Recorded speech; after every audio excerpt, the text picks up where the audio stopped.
الحمد لله رب العالمين، والصلاة والسلام على أشرف الأنبياء والمرسلين وخاتم النبيين محمد وعلى آله وصحبه ومن تبعهم بإحسان ودعا بدعوتهم إلى يوم الدين. أما بعد، فأعوذ بالله من الشيطان الرجيم. بسم الله الرحمن الرحيم. قال الله تبارك وتعالى: ولا يغتب بعضكم بعضا أيحب أحدكم أن يأكل لحم أخيه ميتا فكرهتموه واتقوا الله إن الله تواب رحيم. وقال النبي صلى الله عليه وسلم: ذكرك أخاك بما يكره، أو كما قال عليه الصلاة والسلام. میرے محترم بزرگوں، عزیز دوستوں، دینی اسلامی بھائیوں، دین سے دوری کے نتیجے میں بہت سارے گناہوں کو گناہ نہیں سمجھا جاتا، حالانکہ وہ گناہ اس قدر شدید ہوتے ہیں، اس قدر ہلاکت آفرین ہوتے ہیں، اس قدر تباہی خیز ہوتے ہیں کہ اس کی تباہی کا ایسے وقت میں اندازہ ہوگا جس وقت میں پلٹنا ممکن نہیں ہوگا۔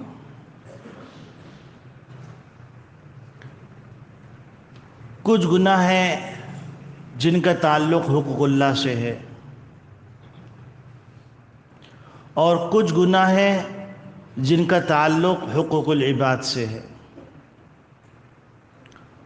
حقوق اللہ کے بارے میں اللہ کا ضابطہ یہ ہے کہ اللہ رب العالمین چاہیں تو اس پر سزا دیں اور چاہیں تو معاف کر دیں، لیکن حقوق العباد کا معاملہ اتنا سنگین ہے کہ اللہ رب العالمین اس وقت تک معاف نہیں فرماتے جب تک کہ صاحب حق معاف نہ کر دے، حتیٰ کہ مشرکین مکہ کا تذکرہ قرآن کریم میں آتا ہے تو اللہ رب العالمین ان کے عذاب کا ذکر فرماتے ہیں اور اس کی وجہ یہ بیان کرتے ہیں کہ تم میرے بندوں کے حقوق کی ادائیگی میں کوتاہی کرتے تھے، میرے بندوں کے حقوق سے کھلواڑ کرتے تھے، ان کا مذاق اڑاتے تھے، ان کا ٹھٹا کرتے تھے، ان کی استہزاء کرتے تھے، ان کی بے عزتی کرتے تھے۔ تو اس وجہ سے اللہ رب العالمین فرماتے ہیں تم کو معاف نہیں کیے جائے گا۔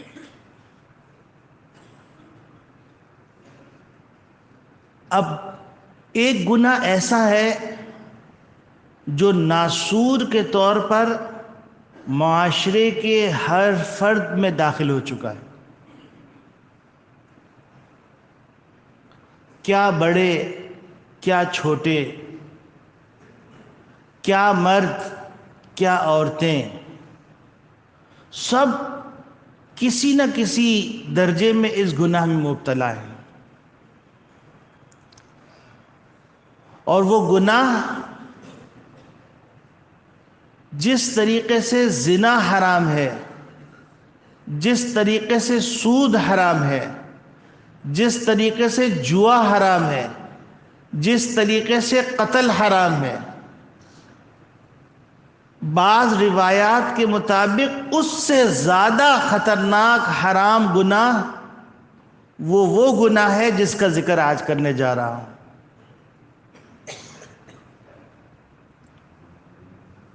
اور اس گناہ کی ہم کو تباہی کا اندازہ ہی نہیں ہے۔ بلکہ اگر یہ کہا جائے کہ آج کل مشغلہ اور وقت گزارنے کا ایک بہترین ذریعہ سمجھا جانے والا گناہ وہ عظیم گناہ ہے، اور اس گناہ کو کہتے ہیں غیبت کا گناہ۔ نبی کریم صلی اللہ علیہ وسلم سے ایک صحابی نے پوچھا کہ اے اللہ کے رسول، غیبت کیا چیز ہے؟ تو نبی کریم صلی اللہ علیہ وسلم نے ارشاد فرمایا ذکرک اخاک بما یکرہ، کہ تمہارا اپنے بھائی کو ایسے الفاظ سے یاد کرنا جو الفاظ اس کو پسند نہ ہو۔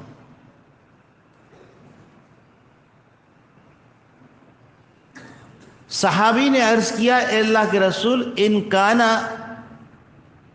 فیہ ما اقول،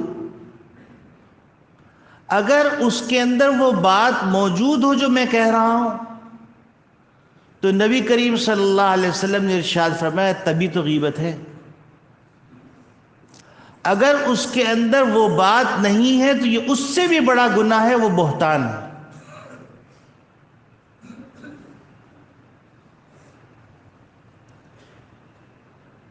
اس کی تباہی کا اندازہ ہم کو نہیں ہوتا، آپ اس سے اندازہ لگا لیجئے کہ نبی کریم صلی اللہ علیہ وسلم معراج پہ تشریف لے گئے تو ایک جماعت سے نبی کریم صلی اللہ علیہ وسلم کا گزر ہوا، جس جماعت کے ناخن دھات کے بنے ہوئے تھے، اور وہ جماعت اپنے ناخنوں سے اپنے چہرے اور اپنے سینے کو زخمی کر رہی تھی۔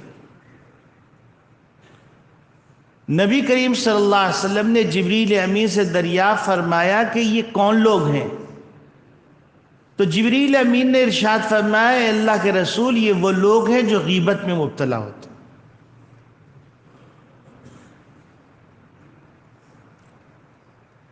ایک حدیث میں آتا ہے نبی کریم صلی اللہ علیہ وسلم نے فرمایا کہ جنت میں جانے سے روک دیا جائے گا، پل صراط سے ہر ایک کو گزرنا ہے، وَإِن مِّنكُمْ إِلَّا وَارِدُهَا كَانَ عَلَىٰ رَبِّكَ حَتْمًا مَّقْضِيًّا، کہ ہر ایک کو پل صراط سے گزرنا ہے، أَحَدُّ مِنَ السَّيْفِ وَأَدَقُّ مِنَ الشَّعْرِ، وہ پل صراط بال سے زیادہ باریک اور تلوار سے زیادہ تیز ہوگا۔ جنتی جیسے بجلی کونتی ہے اس طرح وہ گزر جائیں گے، اور جہنمی کٹ کٹ کے اس سے نیچے جہنم میں گرتے رہیں گے۔ اب نمازیوں، حاجیوں، روزے داروں کا ایک قافلہ آئے گا، اللہ رب العالمین پل صراط سے گزرنے سے اس کو روک دیں گے۔ وہ حیرت میں مبتلا ہو جائیں گے کہ ہم تو نمازی بھی ہیں، ہم حاجی بھی ہیں، ہم زکوٰۃ دینے والے بھی ہیں، ہم نیکیاں کرنے والے بھی ہیں، ہم کو روک دیا گیا۔ اللہ رب العالمین کی طرف سے منادی ندا دے گا کہ پہلے میرے بندوں کے حق ادا کرو، ان سے معافی مانگو، اس کے بعد تم پل صراط سے گزر سکو۔ اور وہ حقوق کیا ہوں گے؟ انہوں نے اللہ کے بندوں بندیوں کی غیبت کی ہوگی۔ یہ افسانہ نہیں ہے، یہ نبی کا فرمان ہے۔ یہ نبی کریم صلی اللہ علیہ وسلم نے اس کی تباہی اور اس کی ہلاکت خیزی کو بتلایا ہے کہ یہ اتنا سنگین گناہ ہے، جیسے زنا کو تم گناہ سمجھتے ہو، بلکہ نبی کریم صلی اللہ علیہ وسلم فرمایا الغیبت اشد من الزنا، غیبت زنا سے زیادہ سخت گناہ ہے۔ زنا کے اندر توبہ کا امکان موجود ہے، غیبت کے اندر صاحب حق سے جب تک معافی نہ مانگی جائے توبہ نہیں ہو سکتی، جتنی توبہ کرتے رہیں توبہ قبول نہیں ہوگی۔ آج نفسا نفسی اور کشاکشی کے دور کے اندر یہ مزاج بن گیا ہے کہ کسی نہ کسی سے کوئی نہ کوئی بغض اور آج کے اصطلاح میں خنث نکالنے کے لیے غیبت کی جاتی ہے. اس کے منہ پہ تو نہیں کہہ سکتے، لیکن اپنے دل کو جو بغض ہے دل کے اندر، جو کینہ دل کے اندر ہے، جو حسد دل کے اندر ہے، اس کی تسکین کے لیے غیبت کا سہارا استعمال کیا جاتا ہے. اور ہم یہ سمجھتے ہیں یہ الفاظ کی الٹ پھیر ہے، جبکہ نبی کریم صلی اللہ علیہ وسلم فرما رہے ہیں کف علیک ھذا یا معاذ، اے معاذ اپنی زبان کو قابو میں رکھو. معاذ ابن جبل رضی اللہ تعالیٰ عنہ نے ارشاد فرمایا کہ اللہ کے رسول کیا اس پر بھی ہمارا مواخذہ ہوگا؟ نبی کریم صلی اللہ علیہ وسلم فرمایا لوگ جہنم میں اوندھے منہ جو پھینکے جائیں گے، یہ زبان کی کھیتی تو ہے.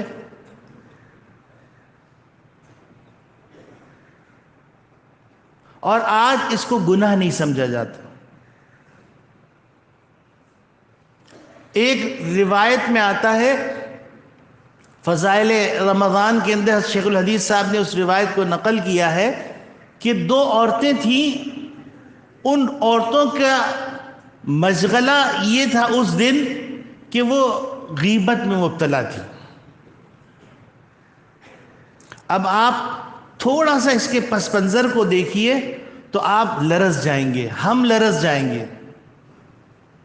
نبی کریم صلی اللہ علیہ وسلم کا زمانہ ہے، عورتیں مسلمان ہیں، یعنی گویا کہ وہ نبی کریم صلی اللہ علیہ وسلم کے دیدار سے مشرف ہو چکی ہیں، اور ان کا درجہ صحابیت کا درجہ ہے.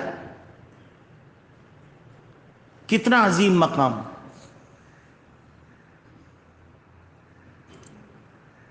نبی کریم صلی اللہ علیہ وسلم ذکر کیا گیا کہ ان عورتوں نے روزہ رکھا ہے اور ان کے اوپر جان کنی کا علم طاری ہو گیا ہے، جیسے نزع کی کیفیت ہو گئی.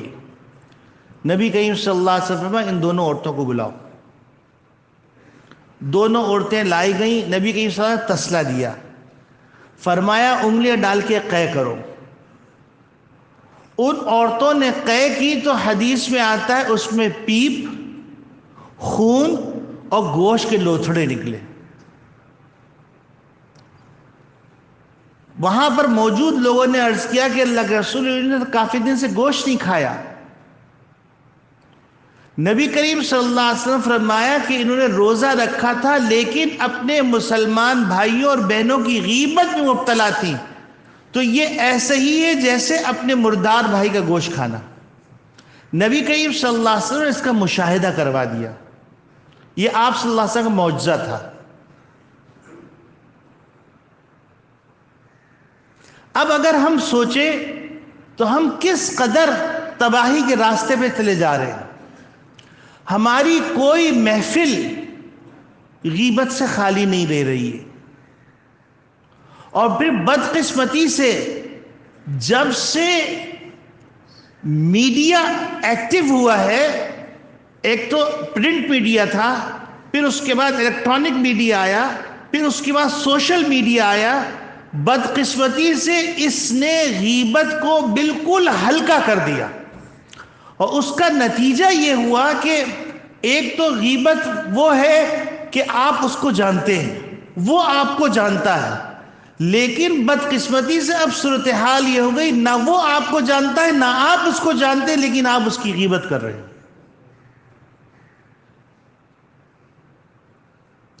اور پھر اس سے زیادہ خطرناک بات یہ ہے کہ بغیر دلیل کے ہم الزام تراشیاں بھی کر رہے ہیں، بغیر دلیل کے ہم علماء کی بے توقیری بھی کر رہے ہیں. محدثین اور فقہاء نے لکھا ہے کہ علماء کی بے توقیری کرنے کے نتیجے میں ہم نے لوگوں کو خاتمہ بالخیر ہوتے ہوئے نہیں دیکھا. اب آپ بتائیے کہ اللہ نہ کرے خاتمہ بالخیر نہ ہو تو پھر تو اربوں سال کھربوں سال کی زندگی تباہ ہو گئی، برباد ہو گئی. کہنے لگے کہ ہم نے ان لوگوں کو بھی دیکھا ہے جن لوگوں نے علماء کا اکرام کیا، علماء کا احترام کیا، تو اللہ رب العالمین نے ان کی نسلوں میں علماء، محدثین، فقہاء اور حفاظ پیدا کیے. اور جن لوگوں نے علماء کی بے توقیری کی، علماء کی بے حرمتی کی بغیر دلیل کے، سوشل میڈیا کی کسی خبر کے اوپر، کسی بہتان کے اوپر، ایک تو ہوتا ہے جرم اور ایک ہوتا ہے الزام۔ الزام بغیر دلیل کے ہوتا ہے، جرم دلیل کے ساتھ ثابت ہوتا ہے۔ ملزم کوئی بھی ہو سکتا ہے لیکن مجرم ہر ایک کوئی نہیں ہو سکتا۔ اس فرق کو بھی نہیں سمجھا جاتا۔ اور عمومی طور پر بہترین مشغلہ علماء کی بے توقیری، علماء کی تحقیر، علماء کی بے عزتی اور دینی حلقے کی بے عزتی، اور ایک اور لفظ میں عرض کر دوں جو بڑا خطرناک لفظ ہے، داڑھی رکھ کے یہ گناہ کر رہے ہیں۔ اس میں داڑھی کا قصور نہیں ہے، داڑھی کی بے توقیری مت کیجیے، یہ شعار اسلام میں سے ہے۔ یہ ایسے ہی قابل احترام ہے جیسے بیت اللہ قابل احترام ہے۔ بیت اللہ کی کوئی بے حرمتی کرے ایمان جانے کا خطرہ ہے، اسی طریقے سے داڑھی کی بے حرمتی کرے تو ایمان جانے کا خطرہ ہے۔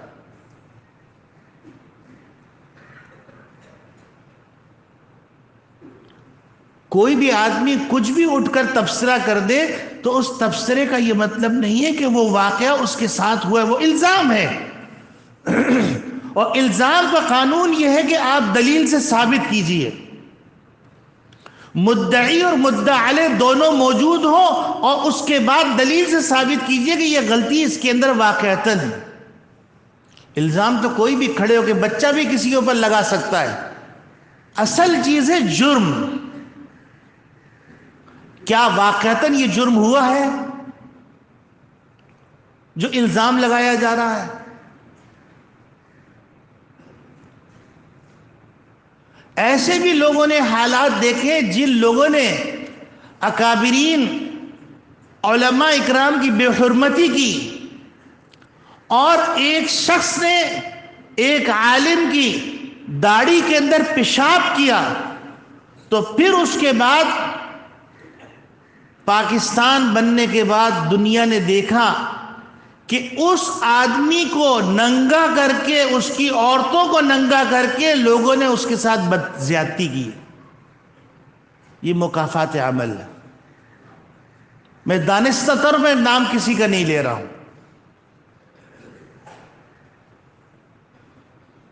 غیبت انتہائی خطرناک گناہ ہے۔ اب آپ سوچئے، ایک تابعی ہیں، تابعی اس کو کہتے ہیں جس کی ملاقات صحابی سے ہوئی ہو۔ ربیع ابن عامر رحمت اللہ علیہ وہ فرماتے ہیں کہ ایک دفعہ ایک مجلس کے اندر میں بیٹھا ہوا تھا، وہاں پر غیبت شروع ہو گئی، تو میں نے دیکھا کہ غیبت ہو رہی ہے تو میں وہاں سے اٹھ کے چلا گیا۔ کچھ دیر بعد میں نے سوچا غیبت ختم ہو گئی ہوگی، تو میں واپس آیا، اس مجلس میں بیٹھا، لیکن غیبت پھر شروع ہو گئی۔ فرمانے لگے کہ میں نے اس وقت اٹھا نہیں اور ان کی گفتگو کے اندر شریک رہا، اور میں نے ان کو ٹوکا بھی نہیں۔ کہتے ہیں رات خواب کے اندر میں نے دیکھا ایک کالا انتہائی گھناؤنی شکل والا آدمی کالے گوشت کی تھال لے کے آیا ہے، جس سے انتہائی سڑان آ رہی ہے، بدبو آ رہی ہے، اور وہ اس نے کہا کہ لو ربیع اس کو کھاؤ۔ ربیع ابن عامر رحمت اللہ علیہ فرماتے میں نے کہا میں نہیں کھاؤں گا، کیونکہ میں نے جب دیکھا تو وہ خنزیر کا گوشت تھا۔ تو اس نے زبردستی میرے منہ میں ٹھونسنا شروع کیا اور ٹھونستا چلا گیا۔ ربیع ابن عامر رحمت اللہ علیہ فرماتے ہیں کہ اس کرب کے عالم میں میری آنکھ کھلی تو باقاعدہ میرے منہ میں اس کا مزہ آ رہا تھا، اور 40 دن تک میں ناشتہ کرتا، دوپہر کا کھانا کھاتا، رات کا کھاتا تو اس کی کڑواہٹ میں محسوس کر رہا تھا۔ یہ صاف دل لوگ تھے، ان کو گناہوں کا انجام پتہ چلتا تھا، گناہوں کی نحوست کا اندازہ ہوتا تھا۔ ہم اتنے گناہ کر چکے ہیں، اتنے گناہ کر چکے ہیں کہ جس کے نتیجے کے اندر ہم کو گناہ کی گناہی کا احساس ہی نہیں ہوتا۔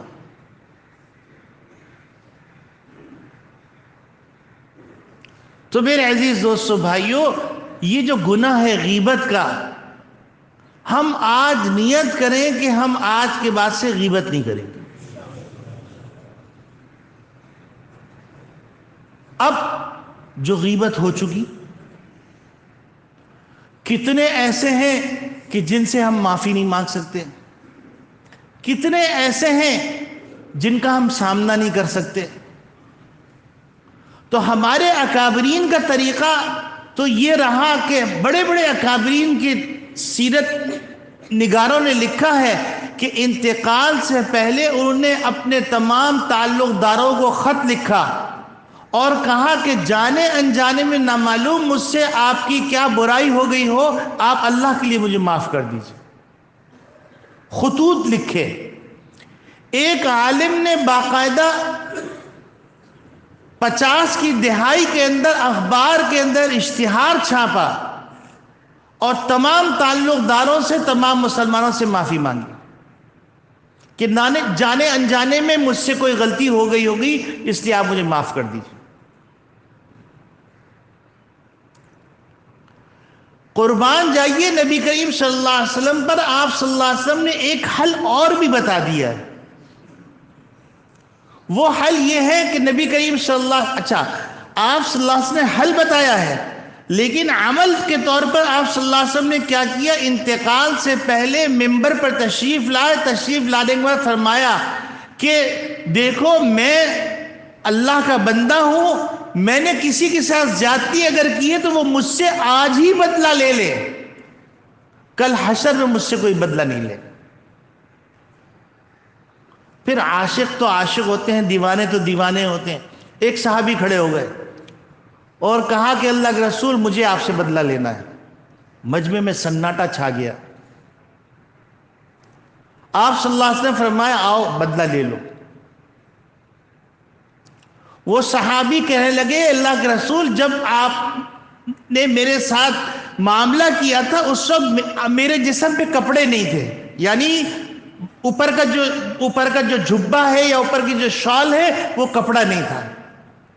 آپ صلی اللہ علیہ وسلم نے چادر اتاری اور فرمایا آؤ مجھ سے بدلہ لو۔ وہ صحابی آئے، آپ صلی اللہ علیہ وسلم کو لپٹایا اور آپ کی مہر ختم نبوت کے اوپر بوسہ دیا اور کہا اللہ کے رسول میری برسوں کی تمنا تھی کہ میں آپ کی مہر نبوت پہ بوسہ دوں، تو میں نے اس وجہ سے یہ بات کہی ہے، ورنہ آپ نے تو ہم پر احسانات ہی کیے ہیں، آپ تو رحمت للعالمین۔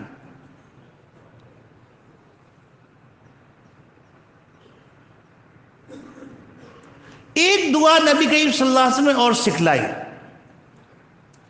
وہ دعا ایک دفعہ دہرا لیجیے میرے ساتھ کہ حشر کے میدان میں اللہ رب العالمین کے سامنے ہم عذر پیش کر سکیں گے کہ پروردگار عالم جانے انجانے میں مجھ سے غلطی ہوئی ہے اور اب میں اس غلطی کا اعتراف کر کے اس غلطی سے بیزاری کا اعلان کر رہا ہوں اور آپ کے سامنے یہ درخواست کر رہا ہوں۔ اور یاد رکھیے گا نبی کے الفاظ کبھی رد نہیں ہوتے، یہ نبی کریم صلی اللہ علیہ وسلم کے الفاظ ہیں۔ آپ صلی اللہ علیہ وسلم یہ دعا فرمایا کرتے تھے، اگر یہ دعا یاد ہو جائے تو روزانہ رات میں یہ دعا پڑھ لیا کیجیے۔ پڑھیے میرے ساتھ، ایما مؤمن آذیتہ او شتمتہ او جلدتہ او لعنتہ فاجعلها له صلاة وزکاة وقربة تقربه بها الیک۔ یہ نبی کریم صلی اللہ علیہ وسلم نے سکھلایا کہ اگر تم سے غیبت ہو گئی اور تم غیبت کے اندر اس سے معافی مانگ نہیں سک رہے ہو تو کم سے کم تم کیا کرو، اس کے لیے دعا کرو، اس کے لیے استغفار کرو، اس کے لیے بخشش کی درخواست کرو۔ اللہ رب العالمین کہنے والے کو سب سے پہلے عمل کی توفیق عطا فرمائے اور سننے والوں کو عمل کی توفیق عطا فرمائے، اور ہم کو اس گناہ کبیرہ، گناہ عظیمہ، گناہ منحوسہ اس کے چھوڑنے کی توفیق عطا فرمائے۔ وآخر دعوانا ان الحمدللہ رب العالمین۔